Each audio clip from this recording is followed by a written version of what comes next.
Hello, मेरा नाम doctor पलक पालीवाल है, पीडियाट्रिक सर्जन। और हमने पुराने अपने वीडियो में बात करी थी कि एंटीनेटल स्कैन्स में अगर बच्चे में कोई भी कंजेनाइटल एनोमली आती है तो हमें कैसे प्रोसीड करना है और क्या कब कैसे करना है। अब कुछ चेकलिस्ट मैं आपको दूंगी जो आपकी हेल्प करेंगे regarding how to ask questions to your gynae as well as to your paediatric surgeon, जिससे आपके मन में कोई भी क्वेश्चंस है, उन क्वेरी है, कैसे आगे चीजें बढ़ेंगी वो बहुत क्लियर रहे, कैसे क्या प्लानिंग होगी, कब क्या करना है वो आपको हमेशा पता रहे। सो दिस चेकलिस्ट में सबसे पहली चीज है हमें अंडरस्टैंड करना है डायग्नोसिस को, कि क्या डायग्नोसिस है जो हमारे अल्ट्रासाउंड में आई है, कैसे वो बच्चे को इम्पैक्ट कर रही है, क्या हमने फीटल एमआरआई कराया है जिसमें आ रही है या अल्ट्रासाउंड्स में आ रही है, क्या वो कंफर्म्ड है या फिर सस्पेक्टेड है। अगर सस्पेक्टेड है तो हमें रिपीट अल्ट्रासाउंड्स एंड स्कैन्स कराने की रिक्वायरमेंट हो जाती है और एडिशनल इन्वेस्टिगेशन कराने की जरूरत पड़ जाती है। थर्ड पॉइंट ये होता है क्या ये बच्चे की breathing, feeding, urine passage and bowel function, that is उसके जो पॉटी करने की रास्ता है या पॉटी करने की प्रक्रिया है, क्या वो उसको अफेक्ट करेगा या नहीं, क्या ये चीज कॉमनली ट्रीट होती है आफ्टर बर्थ या नहीं। So you have to understand the whole diagnosis from your doctor. कई बेबीज इन कंडीशंस, कुछ कंडीशंस के साथ बहुत अच्छा करते हैं अगर प्लान ट्रीटमेंट रहता है।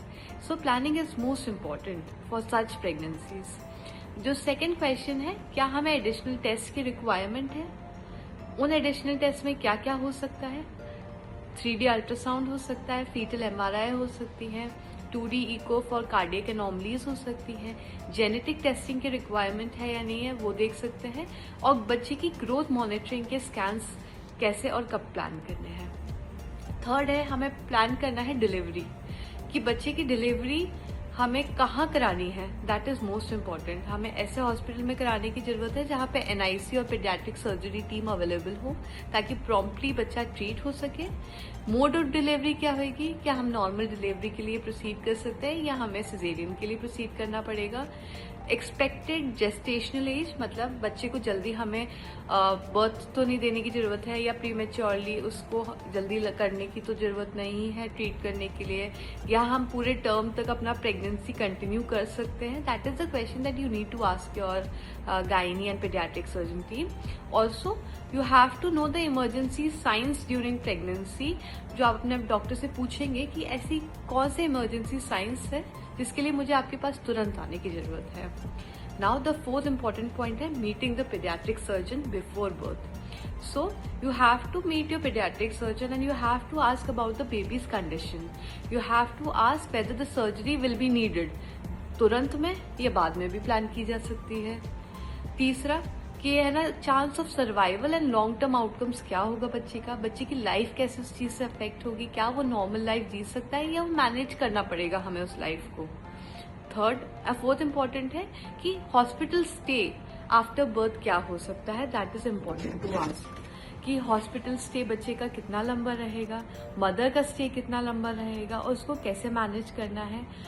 एज अ पेरेंट्स आपको पूछना है क्या बच्चा पैदा होते से ही रोएगा या नहीं रोएगा, क्या उसकी फीडिंग हम तुरंत स्टार्ट कर पाएंगे या नहीं कर पाएंगे, क्या कोई स्कार्स वगैरह रहेंगे ऑपरेशन के बाद जो बच्चे की लाइफ को अफेक्ट कर सकते हैं।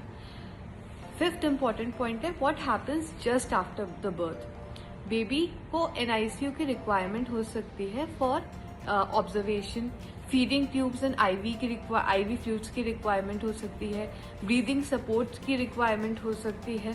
सो ये सब चीजें आपको पूछना बहुत इम्पोर्टेंट हो गया है। Also you have to importantly understand कि initial NICU care is often precautionary and part of planned management. एक प्लान्ड डिलीवरी, एक planned post natal care of your baby is very important and you need to plan all of these things and you have to discuss with your pediatric surgeon, you have to discuss with your gynae team and everything. Sixth important sign है कि pregnancy के time पे कौन से warning science है जिससे हमें urgently care seek करना है। क्या बच्चे के मूवमेंट्स को हमें मॉनिटर करने की रिक्वायरमेंट है, क्या एब्डोमिनल पेन एकदम से स्टार्ट होता है या एब्डोमिनल साइज डिक्रीज हो जाता है सडनली, तो हमें आपके पास आने की जरूरत है। फ्लूइड लीकेज और bleeding and also pre term labour symptoms क्या हैं जिनको हमें देखना है और समझना है अपनी तरफ से। Parents, I know this is an emotional point in your life, and emotional support with your family and with your loved one is most required from your doctor's team as well. So it is very normal to feel anxious and confused. So you need to write down the questions. आपको अपने दिमाग में जो भी questions आते हैं, may be जब आप डॉक्टर से मिलते हैं तब आप उन questions को नहीं पूछ पा रहे होंगे, तो जब भी आपके मन में कोई question आते हैं आप एक डायरी में उसको लिखिए, और जब भी आप नेक्स्ट विजिट में अपने डॉक्टर से मिलते हैं तो उनसे वो क्वेश्चंस करिए, ताकि आप अपनी एंजाइटी और कंफ्यूजन को ट्रीट कर सकें। ऑल्सो अनरिलायबल इंटरनेट सोर्सेज पे प्लीज आप अवॉइड करिए, ये एक डिफिकल्टी बनाती है आपके लिए, आपके डॉक्टर के लिए and everyone around you. So you need to stay connected with your treating team. You need to ask them the questions whenever you are going for the next visit, and it will help you to know and understand things better. Parents, क्या की questions हैं जो आप अपने doctor से पूछ सकते हैं? क्या ये कंडीशन लाइफ थ्रेटनिंग है? क्या बच्चे की जान को इस चीज पे खतरा है? क्या बच्चे को इमीडिएटली सर्जरी की रिक्वायरमेंट है? ये बहुत इंपॉर्टेंट क्वेश्चन है, क्योंकि अगर इमीडिएटली सर्जरी की बच्चे को रिक्वायरमेंट होती है तो उसके लिए आपको एक ऐसे हॉस्पिटल में डिलीवरी करानी होगी जहाँ पे paediatric surgery team, NICU care proper मिल सके और प्रॉपर फैसिलिटीज हों बच्चे के लिए। कितनी सर्जरीज रिक्वायर्ड होंगी? कभी कभी सिंगल सर्जरी में सारी चीजें ट्रीट नहीं हो सकती हैं, and baby might require multiple surgery. So you need to have the resources, you need to have the treating team with you since the start, since the day 1 of your pregnancy. क्या बच्चा normally grow करेगा? That is also an important question, ताकि आप mentally, financially, physically and emotionally अपने आप को prepare कर सकें। बहुत सारी कंजेनाइटल सर्जिकल एनॉमलीज मैनेजेबल होती हैं और बहुत अच्छे से ट्रीट हो सकती हैं अगर हमने डे 1 से उनको डायग्नोस किया है और उनको मैनेज कर रहे हैं। Plan delivery, early evaluation and teamwork from your obs-gynae, neonatologist and pediatric surgery becomes very important to manage such congenital anomalies.